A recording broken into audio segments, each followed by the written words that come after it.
Welcome to Idaho Fish and Game's Hook and Bulletin podcast, your weekly news roundup of hunting, fishing, trapping, and conservation stories from around the Gem State.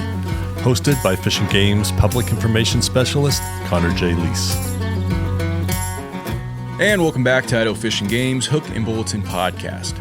This week we're talking about spring Chinook seasons, a prescribed burn at Market Lake WMA, and some upcoming hunter and bowhunter ed courses popping up down in Buhl. But first, a little walleye update coming out of the Magic Valley region. The Magic Valley region is home to two of the state's three managed walleye fisheries. That's Salmon Falls Creek Reservoir and Oakley Reservoir. In October of 2025, a Fall Walleye Index Netting, or FWIN, survey was conducted on Oakley Reservoir to better understand the fishery and guide management decisions.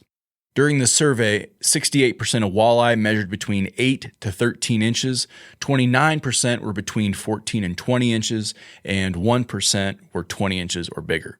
The largest walleye measured 29 and a quarter inches, weighed 9.8 pounds, and was determined to be 19 years old. Jeez.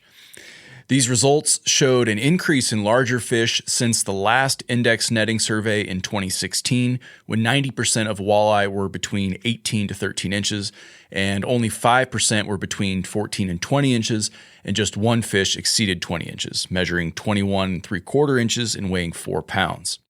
Although the survey showed an increase in larger fish compared to the previous assessment, it also revealed that walleye growth rates are slow. This slow growth is due to limited prey availability combined with an overabundance of walleye in the system, driven by both stocking and successful natural reproduction. As a result, walleye stocking has been paused in Oakley and Salmon Falls Creek reservoirs while biologists evaluate the extent of natural reproduction and its contribution to the population. To support this effort, surveys are planned for later this fall to sample age 0 walleye produced through natural spawning this spring in both reservoirs. The data collected will help guide adjustments to stocking strategies with the goal of balancing walleye abundance, improving growth rates, and providing more quality fish for anglers. Additional surveys scheduled for the 2026 season include a standardized lowland lake survey at Oakley Reservoir and a FWIN survey at Salmon Falls Creek Reservoir. As spring temperatures rise, walleye are moving into shallow waters to spawn, creating an excellent opportunity for anglers eager to get back out on the water. Anglers can find success using a variety of baits and techniques. In the spring, pitching jigs tipped with soft plastics or tied with hair, along with casting crankbaits, can be especially productive. Trolling with crankbaits or using a bottom bouncer and crawler harness can be an effective approach from early season all the way through summer.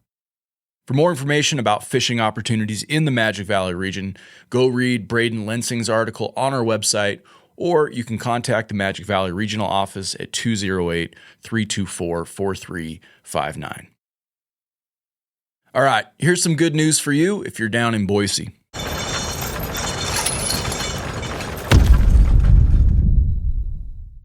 Idaho Fish and Game lifted the all-entry closure on the Boise Front segment of the Boise River WMA back on April 1st.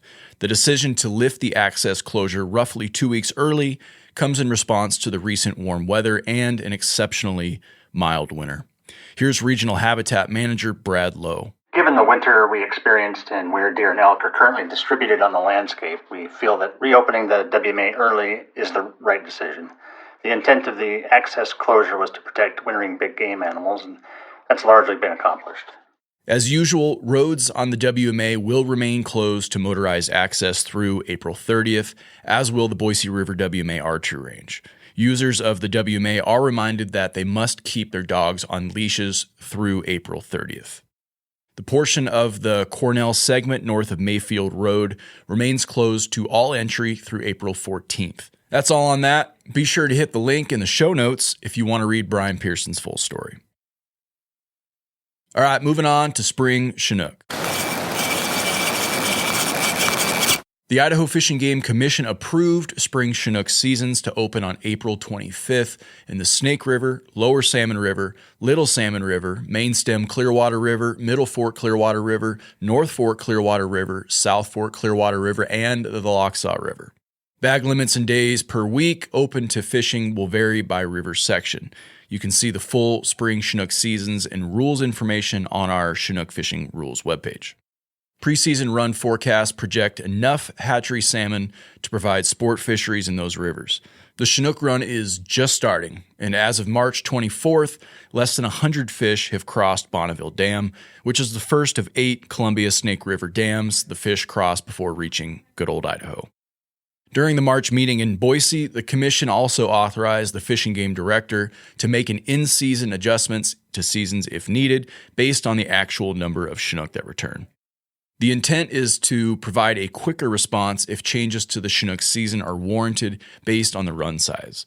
The director previously had the authority to restrict fisheries or close fishing when harvest limits had been reached, but the commission expanded his authority to adjust seasons by increasing fishing days of the week and bag limits when appropriate. Chinook anglers are reminded that electronic salmon and steelhead permits are also available at all vendors or through the Go Outdoors Idaho mobile app. E-tagging allows anglers to buy an electronic salmon or steelhead permit from anywhere they have internet or cell phone service and then start fishing right away. E-tagging also allows salmon and steelhead anglers to validate their electronic permit via their smartphone. Anglers can use the app while out of cell service in low service areas and while the device is on airplane mode. Speaking of e-tagging, keep your eyes peeled for this month's Shootin' the Bull podcast.